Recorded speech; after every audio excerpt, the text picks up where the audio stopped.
Hi everybody, this is Dan Stolebarger. Welcome to this week's KFIR Middle East update. It is the week of June 29th, and I'm going to encourage you right off the bat to go to our website at holygroundexplorations.com in order to access the PDF PowerPoint that really accompanies this presentation. Let's jump in because there's a lot to cover this week for our weekly headlines. Jared Kushner is appealing directly to the Palestinian people, urging them not to let their scared leaders reject the Trump plan without even reading it.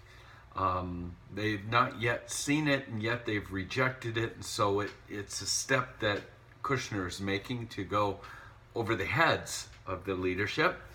While in Israel, Educational Minister Naftali Bennett has said, out of respect for the U.S., we're going to study this peace plan. We expect that Trump's, quote, ultimate deal will be kind of revealed over the next few weeks. So we'll wait for comments until that's actually released. I think this is important to note because a lot of people look at Israel today and they think, well, what's the big deal? There's no longer any of these massive terrorist strikes. Well, Shin Bet uncovered a massive terrorist cell in Nablus, and that prevented truly something that would have been catastrophic for Israel. They make the point that this goes on every day and every night in Israel. It really hasn't calmed down. It's just a sophistication of the Shin Bet that, in a sense, keeps these attacks from taking place. So it's not for lack of attempts by the Palestinians. I-24 News reports that the U.S. has quietly frozen the aid to the Palestinians. This comes in wake of last month's Taylor Force Act that's been accepted and put into law by our government, which is intended to pressure the Palestinian Authority to end its stipends for terrorists and their families, the so-called pay for slay.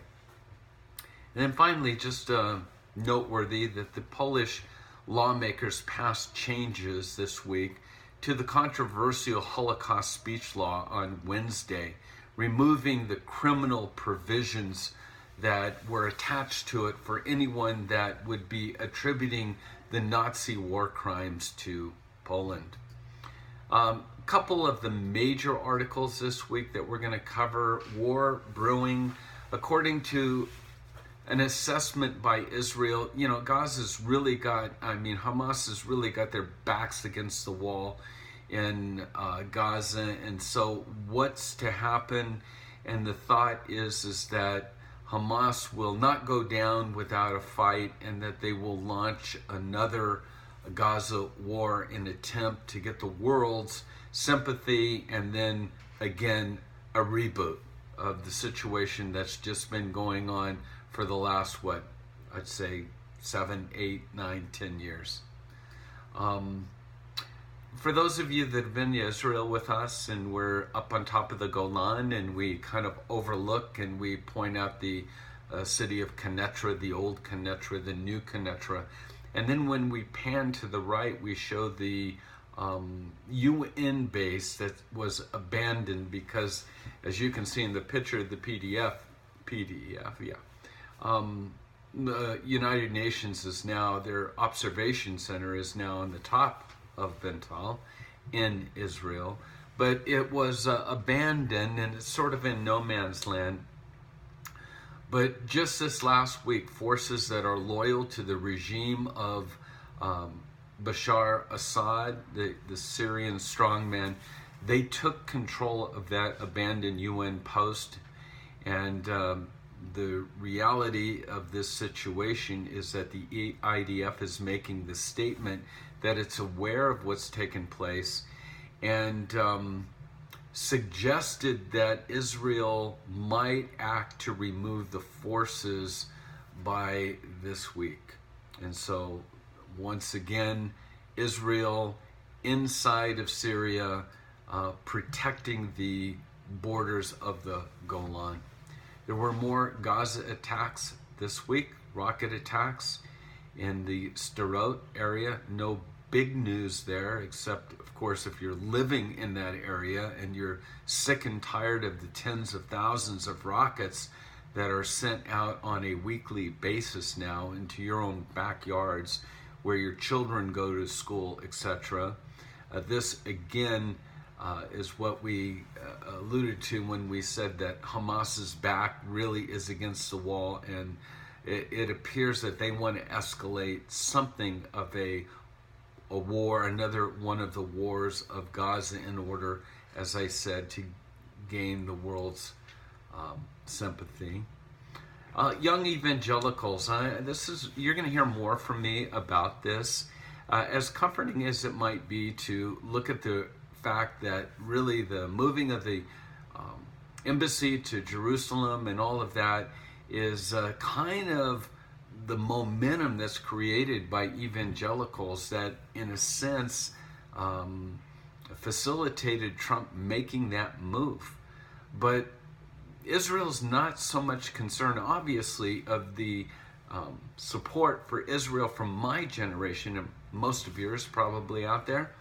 But there was a study that's just released that indicates that, and this was over 2,000 people were surveyed, and they found that 76% of evangelicals had positive view of Israel and supported, but, and that's the ages of 65 and older, but those that are between 18 and 24 or 34, that 76% is lowered to 58%.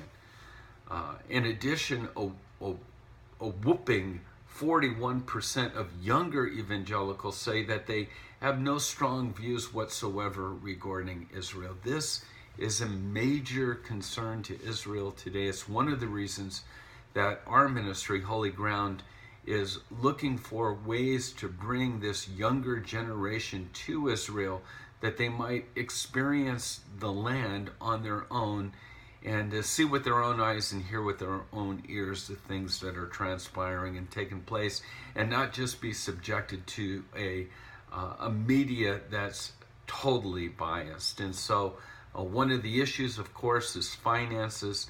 So if you would like to support us in taking younger millennials or whatever, the 40 and under crowd, to Israel, please donate to our ministry. We can assure you that 100% of whatever you donate will go to this scholarship fund. We're planning on being very aggressive in 2019 to take as many people to Israel as possible, but we will need your support. Moving on, death to Palestine. Yeah, I said Palestine. Check out this article. The Iranians are fed up with their horrible economic situation. The $150 billion that Obama gave them has not helped their people or their economy. You know right where that went? Into the terrorist supporting machine of Hamas and Hezbollah. And in recent protests over this last week, the Iranian, protesting the Iranian regime that it would fall, the terror groups have been, have been chanting not death to America and not death to Israel. We're used to that, but they're chanting death to, you guessed it, Palestine. These are interesting developments that are taking place. The Iranian regime is facing a deep, prolonged crisis. The economy is very bad, and they're protesting in the street these days. Charles Krauthammer passed away. I've given you some of the quotes that are most memorable to me. Him being Jewish, he made the statement, I knew I'd always be, being a Jew, I'd always be regarded as an outsider. And then the quote, Israel is the very embodiment of the Jewish continuity, It is the only nation on earth that inhabits the same land, bears the same name, speaks the same language, and worships the same God that it did 3,000 years ago. You dig in the soil and you find what? Pottery from the Davidic times, coins from Bar Kokhba, and 2,000-year-old scrolls written in a script remarkably like the one that today advertises ice cream and coffee in the streets of Israel. Rest in peace, my brother. And the quotes of the week, Netanyahu, as you can see, he offered water, the plan of recycling water to the Iranian people on a video, Israeli's water technology, and he shared it with Iran. It drew 5 million views in its first 5 days, and nearly 100,000 Iranians joined Israel's Farsi language Telegram account within 24 hours. And one of the comments, and this is the quote of the week, "We wish them death, they bless us with life." Really, when you think about it, it comes down to that. Judeo-Christian ethics, mantra, whatever you want to call it, is to choose life. Islamic, jihadist, Quran, whatever you want to call it, will what? Choose death. It's a matter of life and death. Which do you choose? That's this week's Middle East update. God bless you all, and I wish you a Shabbat Shalom.